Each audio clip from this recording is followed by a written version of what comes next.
On today's show, the Bucks miss out on Bradley Beal. It certainly seemed like they had some interest there, so we're going to wrap up the chat around Bradley Beal. And then what about Chris Paul? What is going to happen next with CP3? We've discussed him on this podcast in previous years. Is there going to be another conversation to be had? I'll ask Justin that. And then Khris Middleton, the deadline for that player option is within 48 hours as we record this show. Has anything changed over the last few weeks? And what do we think is going to happen? Let's get into it.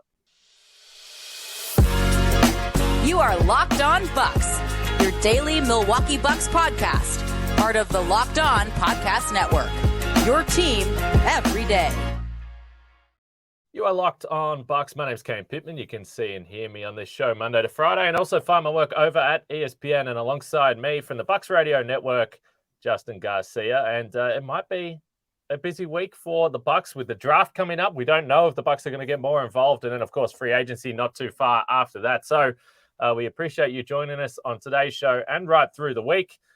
And as always, for all your support, whether you can subscribe, like, drop a comment, all those things, we really appreciate it. It really helps us and helps boost the show. And it's free to do so. So we would appreciate that. We would also love it if you join us at Broken Bat Brewery next Wednesday night. Not this Wednesday, the 28th in Milwaukee. If you live in the area, swing by. Justin will be there. I'll be there. Frank will be there. Eric will be there. And hopefully a few guests as well that we're working on that can come in, and we'll have a few beers. We'll talk about the Bucks, and we might have some interesting topics to get to by the time next Wednesday rolls around. So come down, say hello, and like I always say, let us know what you think we should talk about the show, good or bad, for what the Bucks are going to try and do this offseason. We appreciate the support. Justin, an interesting 24 hours in the NBA, and we weren't really sure what was happening with the Bradley Beal deal. We've discussed it a lot. We're going to try and wrap it up here today, as it was a talking point. The Bucks were absolutely reported in having interest. They seemed like they were out of the deal. Then they were back in at the last second, but they weren't able to get it done. What do you think it tells you about the Bucks' mindset, though, that they were even interested in going down this path? Well, I guess I'm, number one, curious, like if you could somehow find an oral history on the last 48 hours just to see where were things at on Friday and Saturday is the understanding of when it kind of boiled down to just the Suns and the Heat. But then did the Bucks re-enter? And look, when you look at the details in the trade, it was clear what we talked about late last week when we first discussed this. The only real way this is going to happen is if Bradley Beal says the Bucks are the team I want to play for, that's where I want to go. Because when you look at what the Wizards got in return for Beal, it was clear with his no trade clause. It was, I want to go to the Suns. That's it. I'll waive the no trade clause to go there. Otherwise, I'm sticking around here. So they were just able to get out from under the Bradley Beal contract and bring back very, very minimal assets. What it says, though, about the Bucks is, I guess it kind of reminds you of the summer of, the fall of 2021 going into, or 2020 going into that season where the Bucks would ultimately win the title, and that you felt like something had to happen after a loss, ironically, to the Heat in the bubble. And it came about very quickly, where it was one day in November, late at night, where it was, hey, the Bucks got Drew Holiday, and hey, we think they have Bogdan Bogdanovic as well. And we saw how that came to be. But it does kind of show you they're looking at everything. And it's not just, we think Adrian Griffin just changing the coach and bringing in a guy that's going to run things a little differently, whether or not it had to be a former player, as some of those reports had come out. How important that was remains to be seen.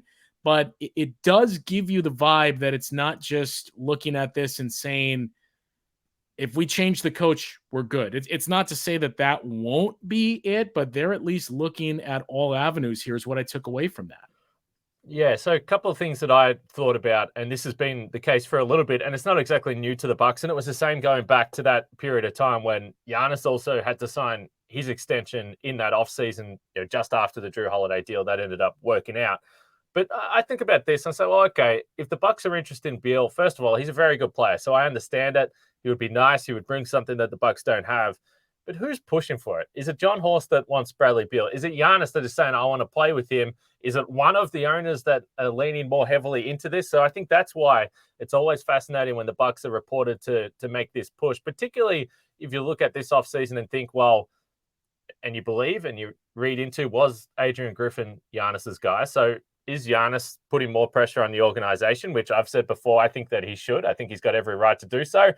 Historically, our player is the best GM. I don't know whether Giannis will be a great GM trying to force all these moves, but I think the Bucks should feel under pressure and they should try and lean into certainly making Giannis happy where possible. I also don't care too much about what happens beyond the next 2 years. And of course, things are going to get a little bit messy, but we know the Bucks have to get a little creative this offseason. But when I see people talk about, wow, the Beal contract in 3-4 years, I kind of just don't really care about it. If you're the Bucks with Giannis, soon to be 29, going to be turning 30 in that period, you want to try and win a title in the next 2 seasons because you don't know what's coming after that, whether it's Giannis and his health, whether it's Giannis maybe not being in Milwaukee. But if you just like continually roll into season after season with the same stuff and don't at least show that you're making attempts to make the team better, that might not work out either. Well, and it's the weird thing where until you reach a certain level, you have to be very savvy and you have to be cognizant of things like contracts and keeping some flexibility. But once you have a player like Giannis and once you've won a title or been at that level where you're a perennial title contending team, I'm not saying you completely ignore it, but you pay less attention to it because the onus just goes on how do we stay at this level. So to your point over Bradley Beal's contract, I mean, yes, you could look at it as an albatross in 2 years with the value there. And especially if it's the same guy we've seen the last, 4 years, where he hasn't played in over 60 games in any of those seasons. And I think 90 games the last 2 years. But also, we've talked a lot about this new CBA and some of the negatives. We don't know things like a new TV deal. And there's a lot that's going to go into that with regional sports networks. But we've seen this in the past, too, where you think, man, that is a bad contract. And then you get into a new TV deal and you get into a new CBA. And all of a sudden, something that looked bad, it's a lot easier to swallow. So it is on the surface, man, that's a lot to take on financially. But on the flip side, you're getting younger, and you would think, hey, if we have this piece that's committed beyond 2 years, that's going to entice Giannis to stick around as well, because that's the other big portion of it. We've spent quite a bit of time this offseason saying, as this team is presently constructed, and again, if they run it back, I still think you would have to put them among the top 2 teams, maybe 3, depending on what other teams in the East do to win the conference, just because you have Giannis and theoretically the rest of the guys coming back. But your window is basically 2 years with this group. So I think the other big part is, how do we keep that window open, and is bringing in guys that are locked up. And instead of looking at it and saying, man, that's a lot of money, you look at it and say, well, it's also a lot of years, and that would maybe keep a different part of this group together long term. Yeah, and I think just to wrap it up, your point that you made off the top with the no trade clause, all those types of things, and then he ends up in Phoenix. Yeah, given what the trade package was, if he really, really wanted to be in Milwaukee, he probably could have figured it out, and that probably would have happened. So I think that's the big takeaway here. But I guess the flip side, if you're the Bucks and you are reported to be in all these different moves, and we're going to talk about Chris Paul in a little bit, and I know people will be like, why are you talking about Chris Paul? But I just think that it's relevant with all these player movement. If he wants to go to a contender, I think it's worth discussing. But it's been so smooth with the Bucks in terms of the locker room, the players. Now you get to this situation, and it's like, I think everyone understands, if you want to trade for a guy like Bradley Beal, you know the types of guys that are going to be involved in that trade. So how do they feel about that? This is just a unique situation for the Bucks to be in. No, I'm glad you mentioned that, because I wanted to bring up, everything you pointed out, that this group, the cohesiveness and the culture that they've built is one thing. But look, we saw what happened, and I'm not saying it's an apples to apples comparison, but we saw what happened at times last year with the Celtics, where Jaylen Brown knew his name was mentioned and his name was offered for Kevin Durant. You mentioned the types of players. I mean, I think it boils down even more that, it's nearly impossible to trade Khris Middleton given his contract situation. That if you look at this, if you're Drew Holiday, there's a 95% chance my name was mentioned in this trade to bring in Bradley Beal. So how does he react to that? And do we see any ripple effect? Yeah, and maybe it never got that far as well. So there's no actual indication outside of the Bucks. Hey, we're interested. Talk to Bradley Beal's camp. They go, hey, he doesn't really want to play there, and maybe that's the end. But yeah, to your point, if you're reaching out, then maybe you can connect the dots. And that's a good point too, that we don't know how far this went. We just know the Bucks expressed interest, and maybe Bradley Beal said on the surface, I'm interested. What would it look like? And then you get down to the brass tacks and see, yeah, I'd like to play with Drew Holiday. So that's a no, and they exit early. But this is going to be interesting now with this trade, and I'm not trying to spend any time on it, but with this new CBA, just to see, this is our first test case to see what the Suns are doing here. I would assume DeAndre Ayton is traded within the next 2 or 3 days, but that's still 3 very big contracts in Durant and Booker and Bradley Beal. So this is the Suns theoretically saying, you know what? We think guys are going to be willing to take that 1.6 or whatever it is million veteran minimum. We think we can fill out a roster with that. So I'm curious to see what happens there. And if it's not as easy, if that's maybe the first domino we see in fewer and fewer of these, not necessarily super team, but these types of trades where you say, let's just accumulate stars and figure it out later. Maybe I'm a sucker, but I'm still pretty excited if I'm a Phoenix Suns fan waking up this morning with those 3 guys eventually going to be on the roster there when it's made official. So yeah, we'll see how it works out, and maybe it won't. And I think, thinking back to some of the title winners in recent years, whether it was this year with Denver, even Golden State last year, Milwaukee the year before, a lot of guys that have been drafted or been with the franchise for a long, long time, and perhaps some of these other teams haven't quite worked out just yet. Well, the other real quick thing is this a good thing or bad thing, you think, for the Bucks that Bradley Beal goes to the West? Because on the surface, you would say, well, I don't know how you view Bradley Beal, if you think he's a top 25 player or not, but at least he's not going to the Miami Heat, who he was linked to, and we don't have to worry about them getting more firepower, maybe? Or is it, well, the Heat missed out on that, they're going to go after somebody bigger or some of the other teams? Yeah, hopefully the Heat don't get Damian Lillard. If you're a Bucks fan, that's not what you want. But yeah, overall, him going out west is potentially easier for the regular season. Although if he stayed in Washington, they'd been pretty irrelevant as well. So we'll see. We'll see what happens here. But we suspect the Miami Heat are going to get involved in something there. We're going to get involved with Chris Paul coming up next and just at least chat about the weird situation he finds himself in now at this point in his career. And then the Khris Middleton deadline is coming up for his player option. So we'll get to that as well. Plenty more to discuss after I talk about our friends over at Ibotta. Groceries, school shopping, or buying something for yourself. You know you're already doing it, so why not get cash back for it? And you can do that with Ibotta. You earn cash back on every shopping trip. Ibotta gives you the cash back on hundreds of grocery items, from produce to personal care to pantry goods as well. Either link your loyalty account or upload your receipt after you shop and get cash back. It's that easy. The average Ibotta user earns $120 a year in cash back. That could be the cost of an entire shopping trip, or maybe something a little bit fun as well. So right now, Ibotta is offering our listeners $5 just for trying the app by using the code LOCKED. When you register, go to the App Store or Google Play Store and download the free Ibotta app and use the code LOCKED. That's IBOTTA in the Google Play or Apple Store, and use the code LOCKED. All right, we'll get to Chris Paul in just a little bit, but as we mentioned, live Locked On Bucks at Broken Bat Brewery next Wednesday, June the 28th. And as for this week's shows, Howard Beck will join me tomorrow, and we'll discuss what the events of the last few days have meant for the Bucks, and what could a new coach do for Giannis as well. So plenty of Giannis chat on the show tomorrow with Howard Beck, and then we'll get Frank on in a lead up to the draft. Maybe the Bucks are going to do some funny business in the next couple of days and trade into the draft. So plenty to discuss on this week's Locked On Bucks. But for right now, Chris Paul, and we've discussed Chris Paul, and you already referenced the summer of 2020 or the offseason of 2020, and Chris Paul was mentioned on more than a few podcasts that we did, and could the Bucks get involved there? I'm more just fascinated to see what happens with Chris Paul. I understand why there are fans that either A, would be like, he's 38, don't even worry about it, the Bucks don't need to get older. But 2, I understand why there is fans that would be like, hey, if things don't work out and there's no other trade and he gets bought out by Washington, it would be negligent not to try and see whether there is interest in him coming to Milwaukee. I think that's fair to say as well. Yeah, I would be 100% in favor. And first and foremost, he matches the timeline. As we said, this group, Right. 2 years is probably your window. Chris Paul, you mentioned the age.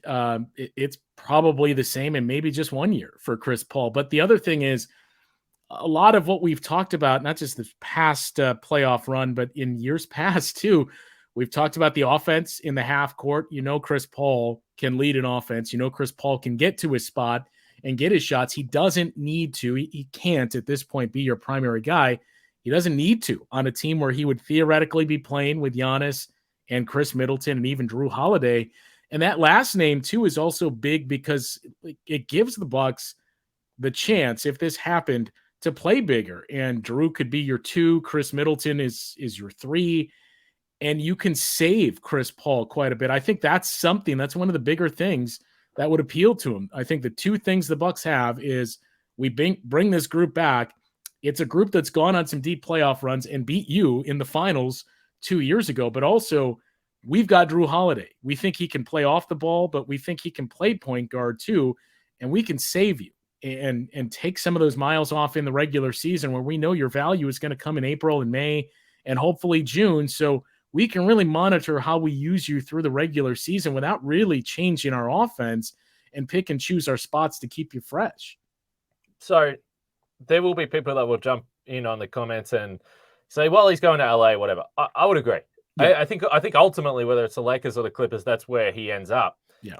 I don't really see why one of those teams, and I haven't looked into it close enough to know what it would look like, but I don't really understand why one of those teams would trade for Chris Paul. Like, that doesn't make any sense to me. We'll see what happens in the next day or so, whether he does just end up in Washington, and then is Washington really going to play hardball and say, no, we're not buying you out? I don't really see that either. Would Chris Paul miss the start of the season? I don't know.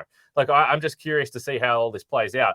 But if he is a true free agent, again, I think it's not a high likelihood that he ends up in Milwaukee. And I don't know about the Chris Paul and Giannis stuff. And there was some reports about that a few years ago. Does Giannis want to play with him? I think all that matters. But I do think that the Bucks need a point guard.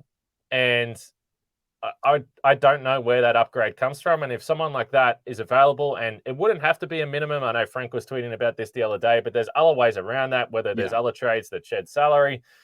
Does Middleton and Lopez sign a really friendly deal that allows you some breathing space there? I'm not sure, but there are other ways too. It would be a significantly reduced deal for what Chris Paul is used to be playing with. But if he gets a buyout, that's probably what he would end up doing to play on a contender either way. Yeah, and, to me, I agree. I think ultimately he ends up with the Lakers. I know both LA teams have been mentioned, but I just don't see the sense that it makes with the Clippers. I get that they've needed a point guard, just as we've talked about with the Bucks. But I think the more we've seen of the Clippers, it's just harder to put them in that contender category. That health is a big part of it. It's a group that's been around the same amount of time as this Bucks core group, and they have nothing to show for it. So to me, if I'm Chris Paul, it's the Lakers, and I can play with LeBron James, and everything that team showed you last year is where it would make the most sense. But I do think if you just said fit on the basketball court, the Bucks may be the team where it makes the most sense for Chris Paul to come to. And as I talked about, the way to preserve some of those miles that he keep off his body leading into the postseason. But also, I think the thing that you would salivate over the most, you mentioned Giannis and what the relationship is, but a 2-man game of Chris Paul and Giannis, if we could see that where Chris Paul can hit that mid-range shot. So what do you do in those situations? That's what I would really, really love to see for the Bucks. Oh yeah, that would be absolutely beautiful. If you're a Bucks fan in the half court with Chris Paul and Giannis, as you mentioned, that would be delightful to watch. Even Chris Paul at this age, we've seen when he's still playing, he can play at a high level. And I think, again, it would be miles on the legs and looking after him, as you already referenced. So, yeah, I don't think it's a high likelihood, but certainly at least worth watching and see what happens over the next few days, or perhaps the next week or so there with CP3. But if we go from one Chris to another Chris, we're going to talk about Khris Middleton next, because his deadline for that player option is coming up this Wednesday. So we are going to hear news, whether it's in the next few hours or the next 24 hours, something is going to come out about Khris Middleton, and I dare say we'll be talking about it on this show. But has anything changed over the last few days with all the things we discussed and the trade rumors? Let's talk about Khris Middleton next, after we talk about Prize Picks And if you're not familiar with Prize Picks now, I dare say you're just new to this show because they have been sponsoring us for a long time. And all you have to do is pick 2 to 6 players. And if they score more or less than their Prize Picks projection, you can win up to 25 times your money on any entry. There's no competing against other people. It's just you versus the projections available.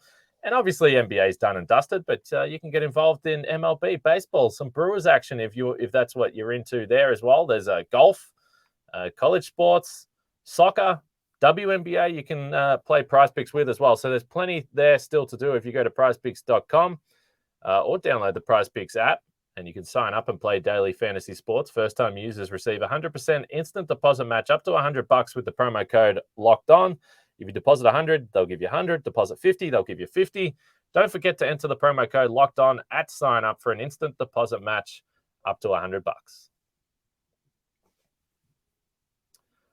Khris Middleton, the deadline for his player option Wednesday, the 21st of June, the day before the draft. And as we've referenced, perhaps it's going to be an interesting 24 to 48 hours for the Bucks. Some reports that they're interested in getting into the late first round, early second round with a draft pick as well. So there's going to be plenty to watch. But we do know we're going to hear something from Khris Middleton, the 40.3, I believe it is, player option for this season coming up. Is he going to opt for free agency? I think we've kind of always assumed that was going to be the case, but has anything changed in the last few weeks in your mind? No, I would be very stunned if he does pick up that player option.